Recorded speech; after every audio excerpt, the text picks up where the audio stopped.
আমি মনে করি এই সরকারটাকে আমাদের আরো কিছুদিন চলতে দেওয়া উচিত, এবং এটা নির্ভর করবে হচ্ছে নিঃসংস্কার এবং আওয়ামী লীগের ইয়ার উপর, আওয়ামী লীগের যে বিচার কার্যটা পরিচালনা। ইন্ডিয়ার ভিতরে তাদের ব্যবসাপাতি নির্ভর করতেছে বাঙালি টুরিস্টদের উপরে। ওগুলো এখন ধ্বংস হয়ে গেছে অলমোস্ট। এখন এদের হোটেল ব্যবসা থেকে শুরু করে ট্রান্সপোর্ট ব্যবসা সবকিছুর মধ্যে লাটে উঠে গেছে। তাদের কোর থেকে একটা প্রেশার আছে, আমরা এটা জিনিসটা দেখেছি। এবং এই প্রেশার তারা কতদিন চেপে ধরে বাংলাদেশকে একটা ফলস হার্ড ফেস দেখাতে পারবে, ওইটা হচ্ছে ওদের ইম্পর্টেন্ট। এই জন্যই তারা বারবার একটা নির্বাচিত সরকারের প্রেশার দিতেছে, কারণ তারা নিজেরাও জানে যে এই সরকার যত বেশি দিন কন্টিনিউ করবে, তারা অকওয়ার্ড পজিশনটা তাদের চলতে থাকবে, তারা এই সরকার ম্যানেজ করতে পারে না। তো এইটাই হচ্ছে তাদের মূল কারণ। ভারত এখন একটা ব্যাক স্টেজে আছে, তারা এখন একটা অকওয়ার্ড সিচুয়েশন আছে। তারা এই 16 বছর ধরে যে যে বাংলাদেশের উপর যে প্রভাবটা নিয়েছে ওটা লুজ করতেছে। সো এই সিচুয়েশনে তাদের হোপ এখনো আছে। হোপটা কি? জেনারেল ওয়াকার এবং তাদের যে সমস্ত জেনারেল আছে তারা। এবং আমি এটা বলবো যে আমি এত বছরে আমি প্রথম ডিপ্লোমেসির হিস্ট্রি আমি যেটুকু পড়েছি, প্রথম ভারতকে হার্ড লাইন দিয়েছিল প্রেসিডেন্ট জিয়াউর রহমান। এবং জিয়াউর রহমানের আহ, মানে সরকারটা স্ট্রং ছিল, কারণ তিনি আহ, তার ক্যাবিনেট তৈরি করেছিলেন সব মানে যাদের মাথা আছে মেধা আছে তাদের নিয়ে। আহ, এবং পরবর্তীতে ওই সরকারগুলোর তুলনা করলে ওই বিএনপির প্রথম সরকারের সাথে তুলনায়, এবং আমি এখন দেখতেছি যে প্রফেসর ইউনূস সরকার সেম প্রেসিডেন্ট জিয়াউর রহমানের মতো এই যে আশিক যে ছেলেটা যাকে নিয়ে আসছে, সে আমার ক্যাডেট কলেজের ছোট ভাই, তাকে সে সিঙ্গাপুর থেকে ফোন করে নিয়ে আসছে তারপর, এবং তাকে এখানে ইউজ করতেছে। এবং আমি বলবো যে মেধাবীরাই এখন অ্যাকচুয়ালি প্রফেসর ইউনূসের সরকারে আছে এবং তারা দেশকে এগিয়ে নিয়ে যাচ্ছে।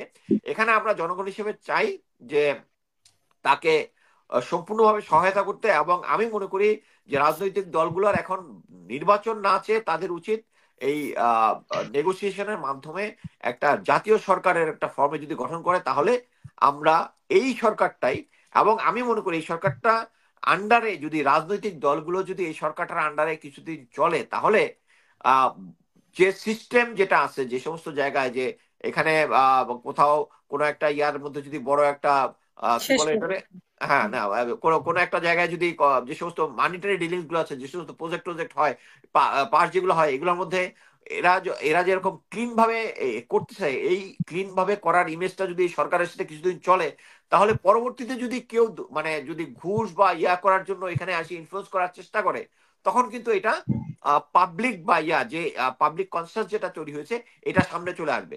সো আমি মনে করি এই সরকারটাকে আমাদের আরো কিছুদিন চলতে দেওয়া উচিত, এবং এটা নির্ভর করবে হচ্ছে নিঃসংস্কার এবং আওয়ামী লীগের ইয়ার উপর, আওয়ামী লীগের যে বিচার কার্যটা পরিচালনার উপর।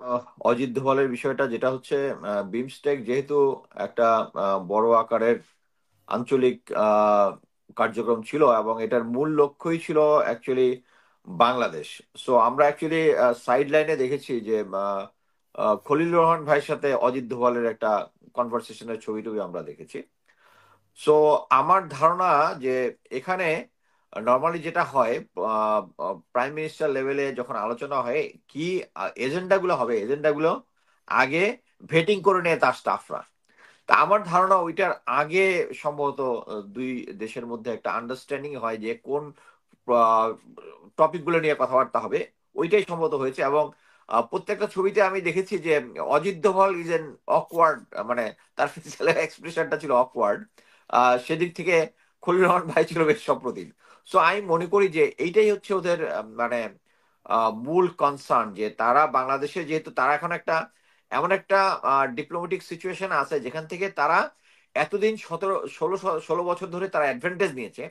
অ্যাডভান্টেজ নেওয়ার পরে এই প্রথম তারা একটা ডিসঅ্যাডভান্টেজ পজিশনে পড়েছে, এবং এই ডিসঅ্যাডভান্টেজেস পজিশনটাকে তাকে পজিটিভ আনার জন্য তারা প্রাণান্ত চেষ্টা করে যাচ্ছে।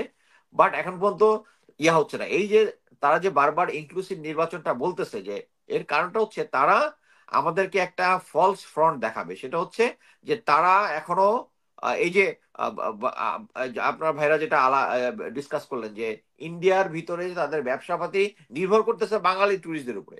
ওগুলো এখন ধ্বংস হয়ে গেছে অলমোস্ট। এখন এদের হোটেল ব্যবসা থেকে শুরু করে ট্রান্সপোর্ট ব্যবসা সবকিছুর মধ্যে লাটে উঠে গেছে। তাদের কোর থেকে একটা প্রেশার আছে, আমরা এটা জিনিসটা দেখেছি। এবং এই প্রেশার তারা কতদিন চেপে ধরে বাংলাদেশকে একটা ফলস হার্ড ফেস দেখাতে পারবে, ওইটা হচ্ছে ওদের ইম্পর্টেন্ট। এই জন্যই তারা বারবার একটা নির্বাচিত সরকারের প্রেশার দিতেছে, কারণ তারা নিজেরাও জানে যে এই সরকার যত বেশি দিন কন্টিনিউ করবে, তারা অকওয়ার্ড পজিশনটা তাদের চলতে থাকবে, তারা এই সরকার ম্যানেজ করতে পারে না। তো এইটাই হচ্ছে তাদের মূল কারণ। আর সেকেন্ড কোশ্চেন যে কি বলেছিলেন? কিন্তু গোয়েন্দা সংস্থার কাছে রিপোর্ট আছে যে আওয়ামী লীগের নেতাকর্মীরা গোপনে দলবদ্ধ ভাবে হচ্ছে, মানে ঢাকামুখী হচ্ছে, ঢাকায় একটা আহ, গন্ডগোল করার একটা ইয়ে আছে, পায়তারা আছে, এরকম গোয়েন্দা সংস্থার রিপোর্টে আসছে। আমি তার আগে আপনার কাছে মানে এটাতে বলবেন, কিন্তু এর আগে যেটা জানতে চাই যে অজিত দোভালের সাথে আবার তারেক সিদ্দিকের ইন্ডিয়াতে বেশ মিটিং টিটিং হয়। তো অজিত দোভাল কি আসলে কোনো সুযোগ নিতে চেয়েছে কিনা বাংলাদেশের এই বিমস্টেক সম্মেলনে তাদের সাথে দেখা হওয়ার পরে? না, মানে তারেক জিয়ার সাথে কনফারেন্স হয়েছে এরকম কোনো কনফার্ম না, তথ্য কি আছে? তারেক সিদ্দিকের ও, সাথে। তারেক সিদ্দিকী, এটা তো মানে হুম, এটা না বললেও, কারণ তারেক সিদ্দিকী, শেখ হাসিনা এবং অজিত দোভাল তারা মানে একসাথেই কনভারসেশন, তারা সবসময় কোনো কিছু একজন আরেকজনের বুদ্ধি ছাড়া চলে না। হুম, হুম, মেইনলি আমি বলবো যে বুদ্ধিটা হচ্ছে অজিত দোভালেরই বুদ্ধি। সো আপনি যেটা দেখেছেন রিসেন্টলি, আমরা যেটা বললাম জয়শঙ্কর বলেছে তারা হচ্ছে সবচেয়ে ভালো বন্ধু, হুম। এটা হচ্ছে ওই সেম জিনিস। এই বুদ্ধিটাই সবসময় শেখ হাসিনাকে দিত, যে চোখ বন্ধ করে একদম ব্লান্ট মিথ্যা কথা বলবে, এবং ওইটাই জয়শঙ্কর যেটা বলেছে। সো আমি আচ্ছা, প্রশ্নটা কি ছিল? আমি আবার ইয়ে করে ফেললাম, প্রশ্নটা কি ছিল আপনার?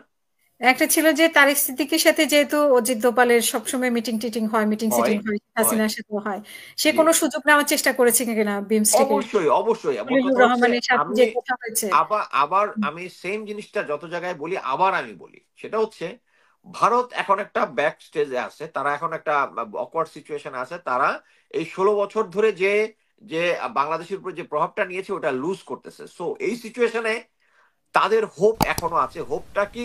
জেনারেল ওয়াকার এবং তাদের যে সমস্ত জেনারেল আছে তারা